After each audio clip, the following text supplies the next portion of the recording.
Welcome to this new podcast. We are Cecia, Henry, Romina, Giselle, Vivian, Candy. And in this new podcast, we want to share you about the experience and learning as normalistas of first semester. So let's start.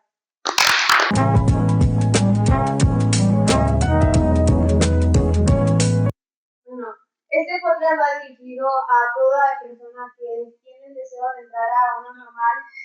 Y es por esto que nosotros queremos compartir nuestras experiencias y aprendizajes como normalistas de primer semestre en una normal de telesecundaria. Bueno, para empezar quisiera hablarles un poquito de la historia de la telesecundaria, iniciando con quien lo creó, que fue Álvaro Gálvez Fuentes. Y bueno, él vio un problema en la educación en México que era que 1 de cada 1,000 personas era quien se lograba graduar. Entonces esto pues realmente era un problema en el que no se ocupaba nadie. Entonces él quiso pues mantener una solución. Él vio que estaban haciendo una técnica en otros países en la que grababan las clases y pues así llegaban a más gente. Entonces él lo quiso implementar tras un equipo y muchas pruebas y errores, pero bueno, es algo que se tiene actualmente. Y el principal motivo por el cual se hizo fue porque no se llegaban a zonas marginadas ni a zonas rurales. Entonces esto fue para poder llegar hasta allá. Y bueno, como sabemos, se ha implementado diferentes cosas en la telesecundaria, pero así es como inició todo este gran proyecto. bueno, mencionabas tú acerca de la inclusión en las zonas marginadas o rurales. Y esto es algo esencial que nos plantea la Ley General de Educación, que consta del tercer artículo de la Constitución Mexicana. Eso nos dice que la educación tiene que ser de carácter equitativo, inclusivo, también tiene que ser gratuita, evidentemente, también de excelencia. Esto que nos plantea, bueno, que tiene que desarrollar ciertas capacidades del ser humano, tanto como el respeto hacia la cultura como mexicanos, también está hacia el medio ambiente, la igualdad entre hombres y mujeres, y prepararte tanto para la vida como para el trabajo. ya que mencionaste eso de la igualdad, ahí pues entraría lo que es la nueva escuela mexicana.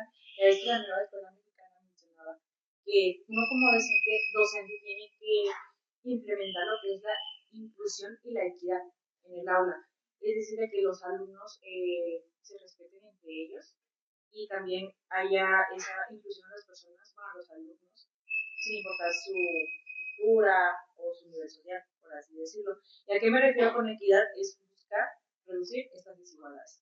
También, ahora sí que en la nueva escuela mexicana mencionaba que como docente hay que implementar lo que es la educación de excelencia, es decir, que el alumno no tiene que memorizar, sino comprender los contenidos y relacionarlos con actividades de su vida cotidiana. Y ya como, pues ahora sí que como finalidades de la nueva escuela mexicana está fundamental el pensamiento crítico en los alumnos, que por ejemplo en los contenidos, como dije, relacionados con la vida cotidiana, en este caso en el pensamiento crítico, es analizar las problemáticas que pueden existir y buscar soluciones a ellos. Así como también la solidaridad fundamental de los alumnos en el grupo, que trabajen de manera colaborativa, que puedan trabajar en equipo y ayudarse mutuamente entre ellos. Y bueno, también la nueva escuela mexicana nos plantea cierta estructura didáctica, ¿no?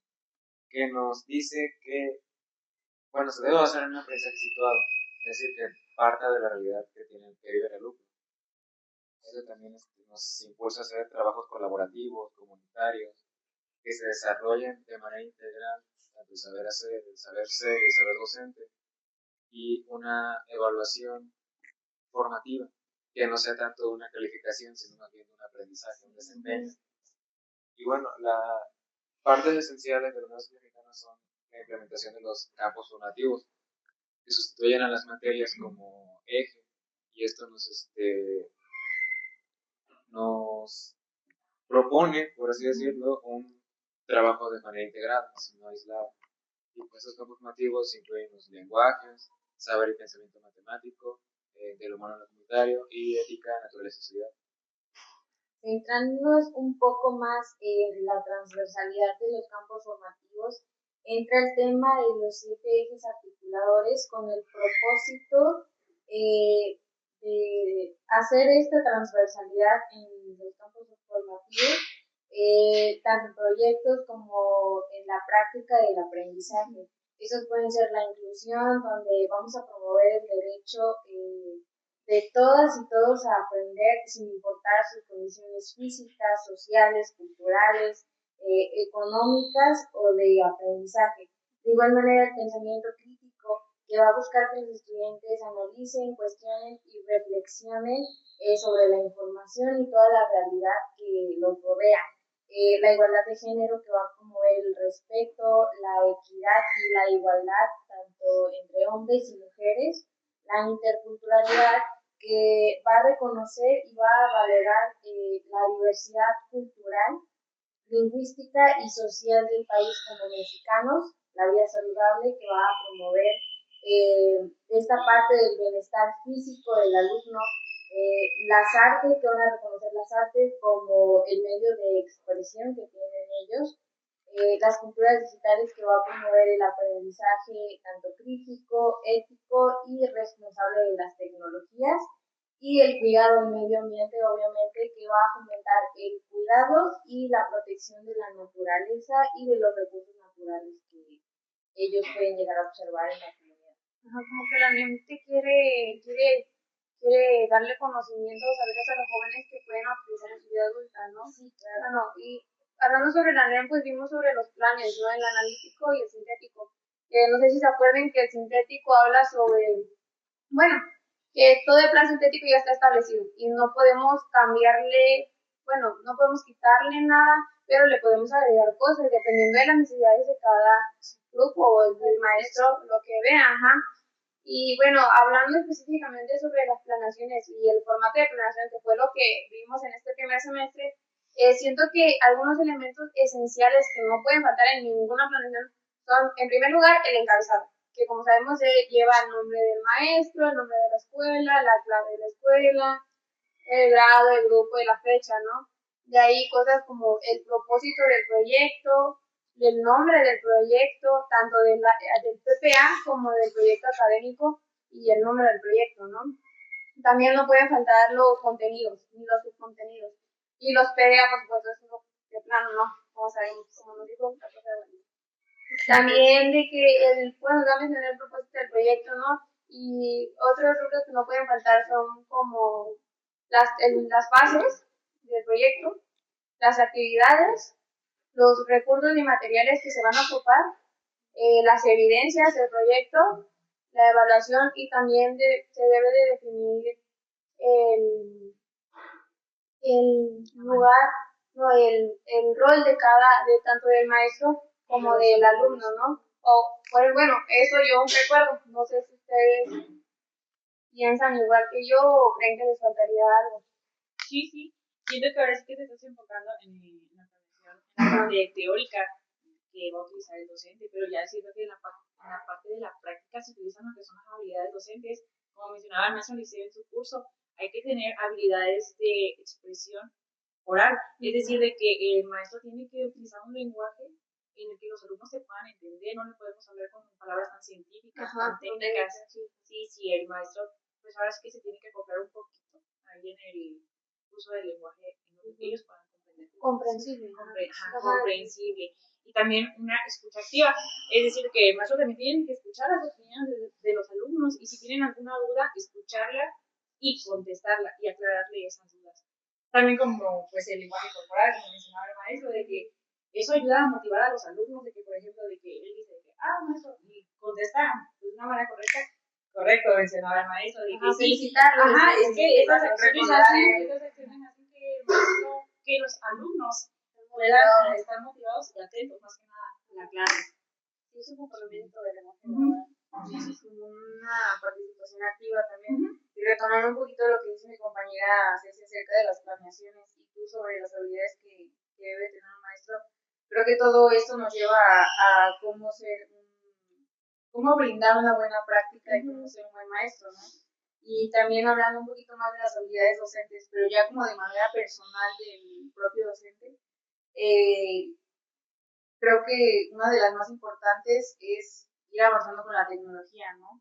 Porque ahorita sabemos que cada vez sacan más IAs, cada vez hay pues más avances y creo que nosotros como docentes debemos de aprenderlo y no solo por nosotros mismos, sino también para poder compartir esos conocimientos a los alumnos.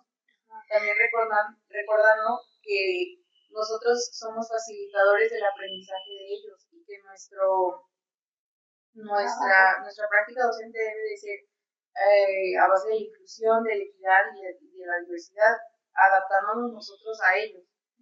Y pues sí, más que nada irnos pues adaptando a los cambios que puedan surgir, tanto de la tecnología, tanto, pues no todas las escuelas son los mismos, no todos los grupos son los mismos. Entonces creo que una mentalidad de crecimiento y adaptabilidad es esencial para dar a nosotros un buen trabajo y una enseñanza a nuestros estudiantes. Para un aprendizaje significativo, Sí, ¿no? ese es el objetivo.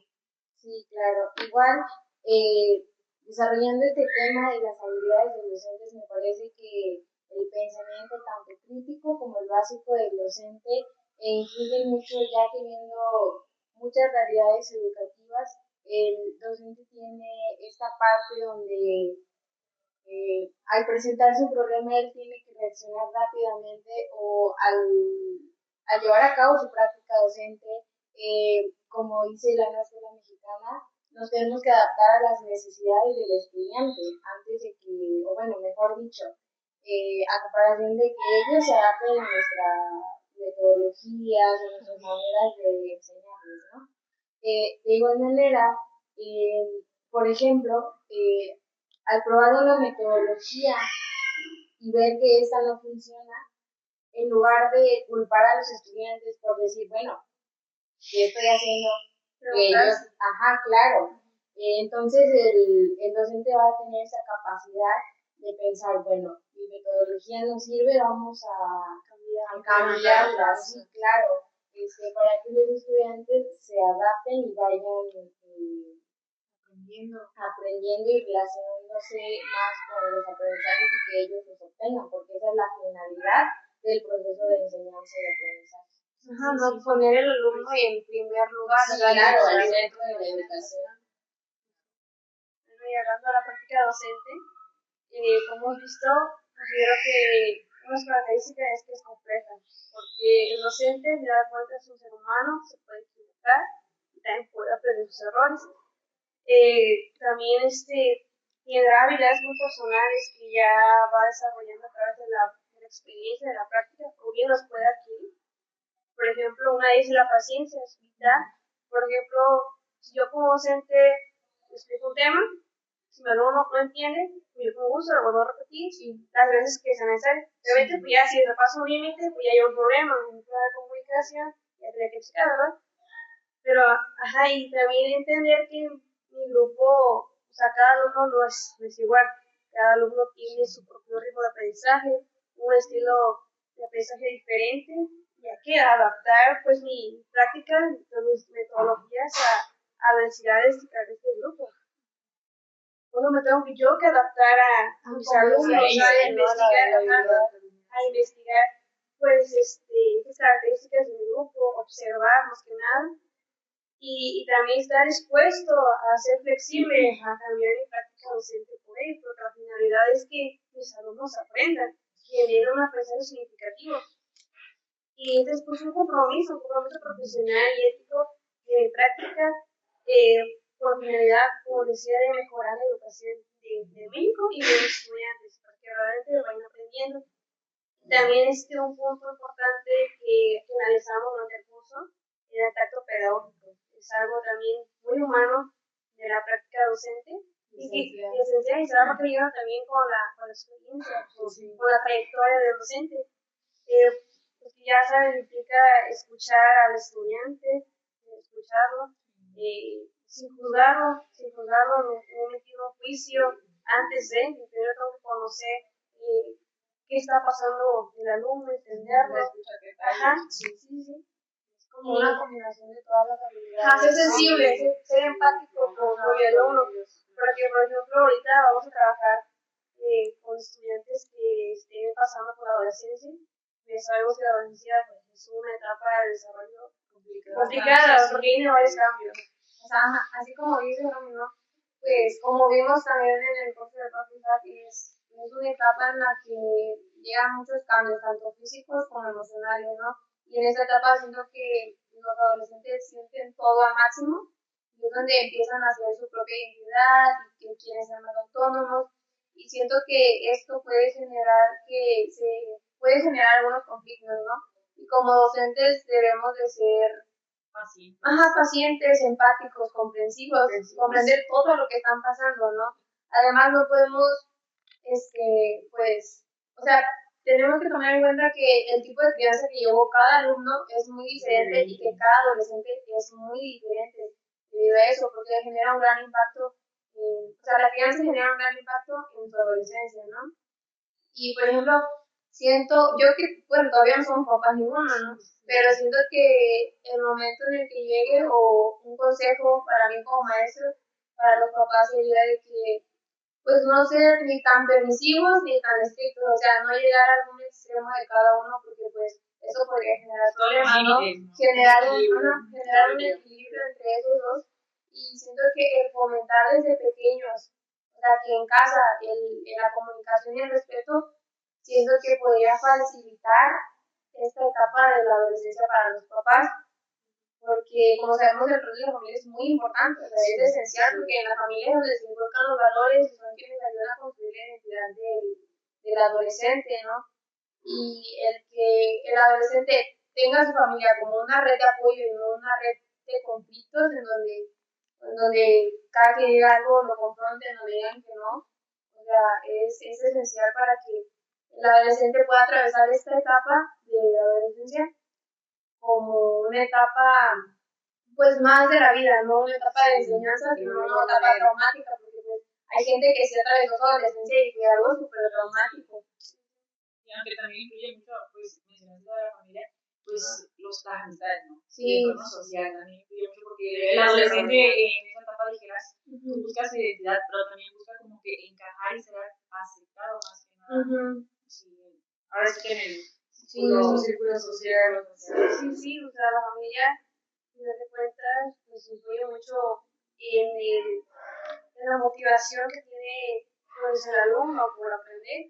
Por ejemplo, no se puede decir la lengua de la escuela, pero cuando estaba en observación, en otra secundaria, yo platicaba con mi entonces mi titular, porque yo notaba que había de que sillas ocupadas, o sea, de que alguien está faltando, y pues era una cantidad considerable, y ya platicando, ya me dijo que, bueno, pues sí, por cuestiones de salud, pero las semanas de que no son justificadas las faltas, y me platicó un alumno personal, y me dijo que venía cada semana, o cuando quería, ¿no? Cuando quería, y por la maestra, por investigar, que comprendieron la situación, de cuando a lo mejor tiene un problema familiar grave, y ver por la manera de ayudarlo, ¿no?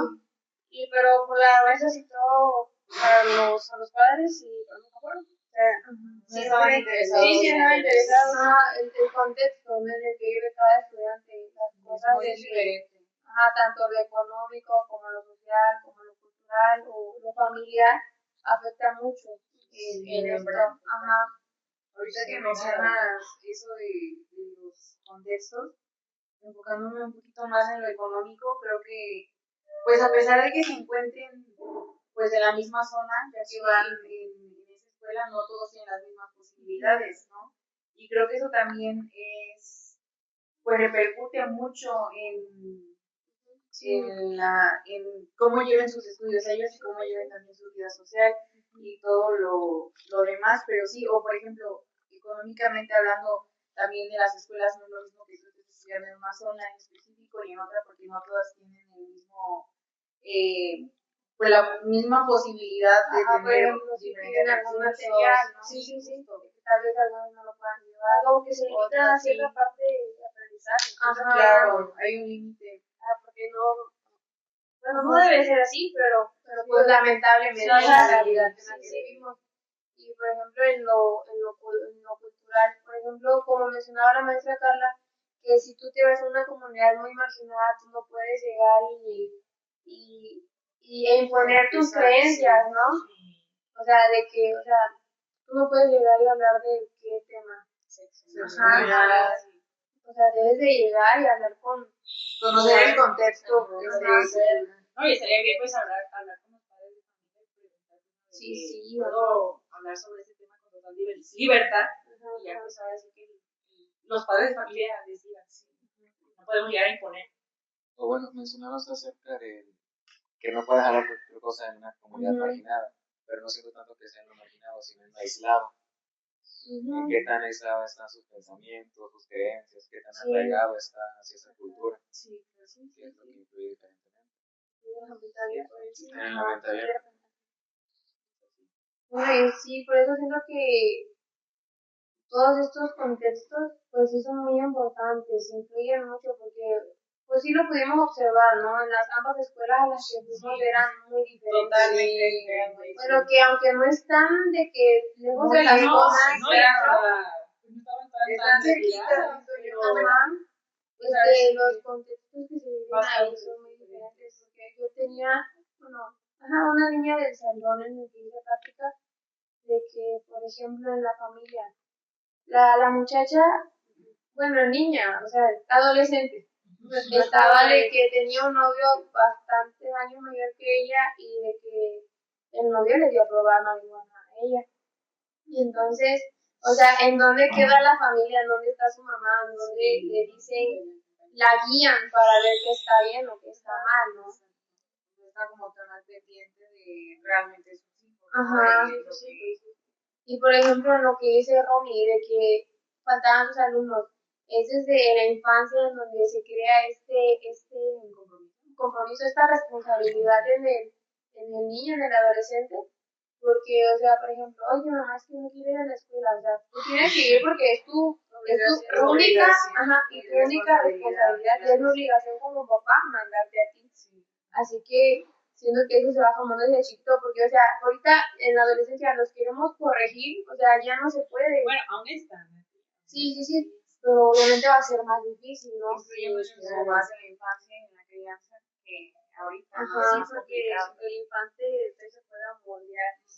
La plasticidad. Sí. Aún. Y el adolescente, pues ya no, porque pues, sí, pero pues ahora sí que va a ser como que un más poquito más porque también es un poco de rebeldía. Y por ejemplo, bueno, también otra cosa que no mencionaron pero que también afecta es la diferencia del lenguaje o la comunicación, como nos podemos ver afectados. Por ejemplo, no simplemente en una lengua indígena, sino una persona sordomuda. Sí, claro. Que, o sea, cómo te comunicas o cómo es la forma de comunicarte. Por ejemplo, llegas a una comunidad, tienes que aprender tú ese... No tiene que adaptarse a la lengua. Como el documental que vimos en la mesa. maestro se adaptó a los alumnos. Y que mencionaba que había alumnos que no hablaban tan bien el español. Pues el maestro tuvo que aprender.